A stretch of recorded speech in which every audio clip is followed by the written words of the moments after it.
Senior junior சண்டை, ஒரு cellphone சம்பந்தப்பட்ட பிரச்சனை. அது மட்டுமல்லாமல் இது ஒரு கோர்ச்சி மோதல் என்று சொல்கிறார். எப்படி ஒருவரை 20 பேர் தூக்கி கொண்டு போய் கொலை செய்கிறார்கள், அது எப்படி கோர்ச்சி மோதலாக முடியும் என்பதை இந்த நேரத்தில் நான் இந்த அவையை கேட்க விரும்புகிறேன். அது மட்டுமல்லாமல் காவல்துறை உண்மையை மறைப்பதற்கு முயற்சி செய்கிறது. கல்லூரி நிர்வாகம் தன்னுடைய பெயர் பெற்றுவிடக் கூடாது என்பதற்காக அவர்கள் உண்மையை மறைக்கிறார்கள். இதுல அரசு உண்மையை உடனே வெளிக்கொணர வேண்டும் என இந்த நேரத்தில் கேட்டுக்கொள்கிறேன்.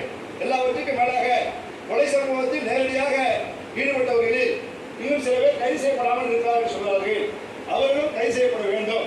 சட்டத்தின் முன்னால் அவர்களுக்கு உரிய நடவடிக்கையை இந்த அரசு தீவிரமாக உடனடியாக முயற்சி செய்து எடுக்க வேண்டும் என வேண்டுகோள் வைக்கிறேன்.